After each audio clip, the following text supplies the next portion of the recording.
Сот отырысына парламент сенатының экс-төрағасы Ержан Өтембаев түрмеде отырып-ақ скайп бейнебайланыс арқылы қатысты. Айта кетейік, биылғы ақпан айында Алматы облыстық мамандандырылған ауданаралық соты оның сотталу мерзімін 20 жылдан 13 жылға азайтқан болатын. Осыдан кейін түрмеде 8 жыл 8 ай отырған 59 жастағы айыпталушы мерзімнен бұрын босатуға қатысты өтініш түсірген. Бүгінгі сот барысында да ол өзінің ертерек бостандыққа шыққысы келетінін қайталады.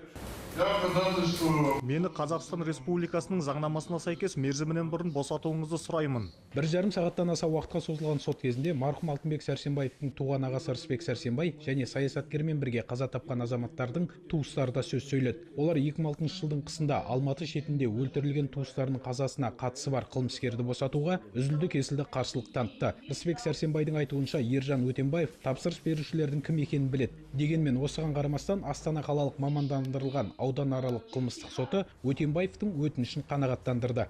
Суд считает, что Өтембаев Ержан Әбілқайырович. Соттың пайымынша Өтембаев Ержан Әбілқайырұлы жаза мерзімін толықтай өтеуге мұқтаж емес. Қылмыстық процессуалдық кодекстің 453-455 баптарын негізге ала отырып, сот Өтембаев Ержан Әбілқайырұлын мерзімінен бұрын босату туралы өтінішін қанағаттандыру жөнінде үкім шығарды. Өтембаев 4 жыл 2 ай 29 күнін өтеместен босатылсын. Сот үкімі оқылғаннан кейін де саясаткер Алтынбек Сәрсенбайдың ағасы Рысбек Сәрсенбай өзінің мұндай шешіммен келіспейтінін тағы жеткізді. Журналистерге берген пікірінде ол үкімге қатысты шағым түсіру жайын өзімен бірге жүрген жәбірленушілермен ақылдасып алған соң жариялайтынын айтты.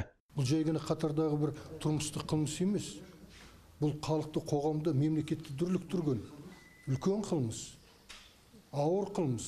Ал сондай ауыр қылмысқа қатысы бар адамды осылай шығарып отыр. Не үшін 20 жылды 13 жылға түсірді, 13 жылды қысқартып шығарып отыр?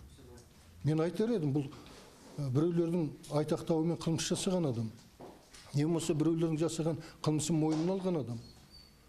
Рахат Әлиевтің жасаған қылмысын жасыртты ма кезінде?